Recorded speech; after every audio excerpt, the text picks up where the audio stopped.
नमस्कार. इथे जमलेल्या सर्व पाहुण्यांचे आणि सत्कार मूर्तींचे सहर्ष स्वागत. आज आपण सगळे इथं का जमलोय हे सर्वांना माहीतच आहे. आपल्या संशोधनानं सासवडचं नाव उज्ज्वल करणारे नातू आणि आजोबा या जोडीचा आपण आज सन्मान करणार आहोत. तत्पूर्वी मी आजच्या कार्यक्रमाचे प्रमुख पाहुणे दिग्विजय देशमुख यांना विनंती करतो की त्यांनी आपलं मनोगत व्यक्त करावं. सर या.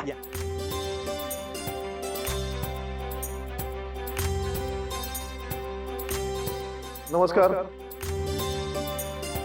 आज या ठिकाणी आपल्या सन्मान मूर्तीबद्दल बोलताना मला अतिशय अभिमान होतोय. आपल्या देशाला जर प्रगतीकडे न्यायचं असेल तर नवनवीन शोध आणि संशोधकांची फार गरज आहे. आणि त्याहून जास्त गरज आहे ती आपल्या समाजामध्ये पोषक वातावरण तयार करण्याची.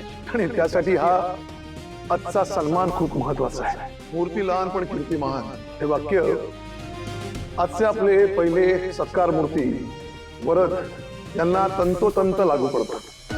मला खात्री आहे की भविष्यामध्ये हा वरद भारताचा एक आघाडीचा शास्त्रज्ञ बनेल. टाळ्या वगैरे वाजवा. खरं सांगायचं म्हणजे आज वरद सारखी आपण खूप लहान मुले बघतो जी मोबाईल मध्ये गेम खेळण्यामध्ये व्यस्त आहेत, मग्न आहेत. त्यासाठी मला वरदच्या कुटुंबियांचं विशेष कौतुक करावं असं वाटतं. त्यांनी त्यांच्या मुलांची एनर्जी योग्य ठिकाणी वापरली, त्याला योग्य दिशा दिली. खरं सांगायचं म्हणजे लहान वयात योग्य दिशा किंवा योग्य मार्गदर्शन केलं तर खऱ्या अर्थानं ना आयुष्याचं सोनं. आणि म्हणूनच मला विशेष करून त्या व्यक्तीचं कौतुक करावं असं वाटतं ज्या व्यक्तीने याचा शोध लावला. देवा, इतकी वर्ष दादांच्या तोंडून यांचं कौतुक ऐकण्यासाठी कान आतुर झाले होते. आज माझं स्वप्न पूर्ण करतोयस तू. आज माझ्या दादाला माझ्या नवऱ्याची किंमत कळली असेल. पण तत्पूर्वी आपण छोट्या वरदचा सन्मान करूया. ये बाळावरती. नमस्कार करशील ना?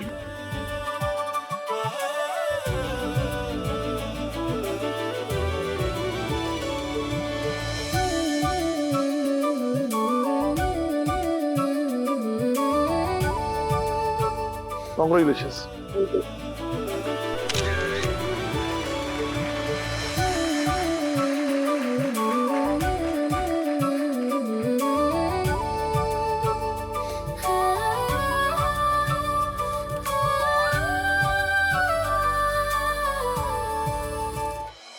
आणि आता आम्ही अशा व्यक्तीचा सन्मान करणार आहोत ज्या व्यक्तीने वरदला योग्य ती दिशा दिली आणि या शोधामुळे अनेक जणांना मदत होणार आहे. तर आता मी स्टेजवर आजच्या सत्कार मूर्तींना आमंत्रित करतो. आणि त्या सत्कार मूर्तींचं नाव आहे श्रीयुत श्रीनिवास दळवी.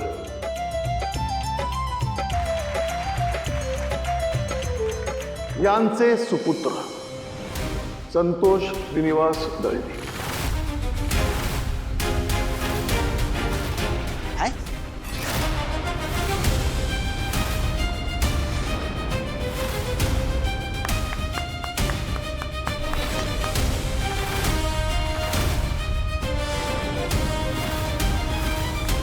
या संतोषराव या. अभिनंदन. अरे राहू देत राहू देत. असेच यशस्वी व्हा.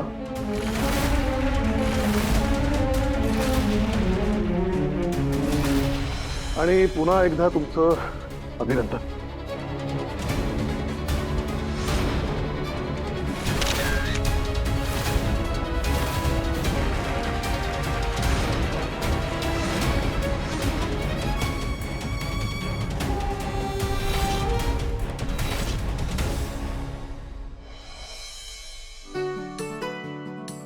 काय चाललंय तुमचं? किती वेळ असं बघत बसणार आहात माझ्याकडे? आयुष्यभर. अरे बास आता. या सगळ्यात आपल्याला आईला फोन करायचं विसरून जाईल. तिकडे सत्कार होऊन पण जाईल. निदान व्हिडिओ कॉलवर तरी बघूयात ना सत्कार. अरे तुला बघण्याच्या नादात मी विसरूनच गेलो की काका काकूंना कॉल करायचं होतं. थांब. आईला फोन करा. कॉलच लागत नाही. थांबा, मी बाबांना करून बघते.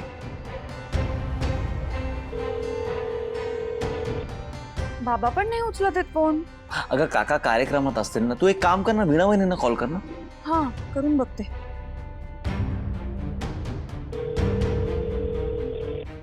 वहिनी पण नाही उचलत आहे कॉल. काय? असं काय? दोघी जणी फोन नाही उचलत आहेत. थांब थांब थांब, नको टेन्शन घेऊस. मला सांग, कोण कोण आहे अजून कार्यक्रमाला? अहो सगळेच जाणार होते, म्हणजे वेंकी दादा, हरीश, सिंचना. मी हरीशला करतो कॉल. काय चाललंय? काय कोणीच का नाही कॉल उचलत आहे? सिद्धिराज, तिकडे काही गडबड नसेल ना झाली? नाही नाही, तू तू थांब ना भावना, तू नको अगं टेन्शन घेऊस. कदाचित तिकडे सगळा आवाज वगैरे असेल ना, म्हणून कोणाला कळत नसेल कदाचित. मी काय म्हणते, आपण एक लास्ट कॉल करून बघूया. जानू म्हणली होती ती पण जाणार आहे, तिला करून बघा ना कॉल. ठीक आहे, लावतो मी थांब.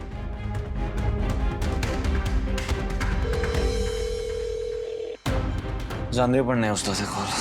हे काय झालंय सगळ्यांना? बाबांचा सत्कार बघायचा म्हणून इतक्या उत्साहानं कॉल केला मी, एक जण फोन उचलत नाहीये. काय करायचं आता?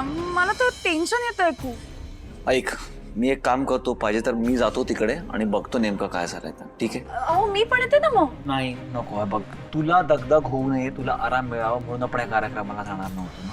पाहिजे तर मी आधी जातो आणि वाटलं तर तुला कॉल करतो तिकडनं. ठीक आहे? अहो पण सिद्धिराज. हो ना, प्लीज, आपल्या बाळासाठी.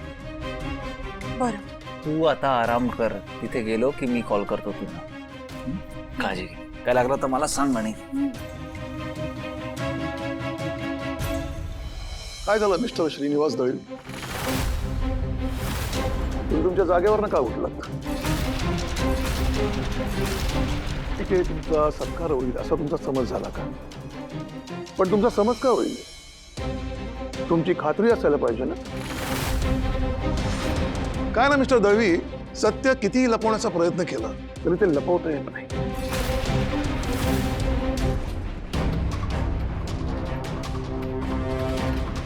तर बरं का मंडळी, इथे आम्हाला श्रीनिवास दळवी यांचा सत्कार करण्यासाठी बोलवलं होतं. पण अशा चोर माणसाचा सत्कार आम्ही आमच्या हाताने अजिबात करणार नाही. त्या माणसाने काय केलं माहिती? स्वतःच्या मुलाने लावलेला शोध, त्याची मेहनत, त्याचं क्रेडिट स्वतः घेण्याचा प्रयत्न केलाय. बरं का मंडळी, मी या माणसाला पूर्वीपासून ओळखतो. अतिशय खोटारडा माणूस आहे. आयुष्यभर यांनी लोकांना फक्त फसवण्याचं काम केलं. याने स्वतःच्या मुलाला सुद्धा सोडलं नाही आणि हे सत्य सगळ्यांसमोर आणणं मला गरजेचं होतं. सत्य नाही आहे, असत्य आहे. हा शोध मी आणि माझ्या नातवाने वरदलेच लावलेला आहे. अहो, याचं पेटंट आहे आमच्या नावावर रजिस्टर्ड. तुमच्याप्रमाणे तुमचं पेटंटही खोटं आहे. खरं पेटंट तुमच्या मुलाच्या म्हणजे संतोषच्या नावावर आहे आणि त्याचा पुरावा आहे माझ्याकडे.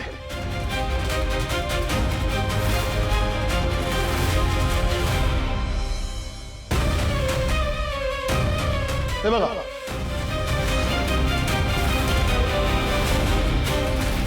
तुम्ही सगळेजण बघू शकता.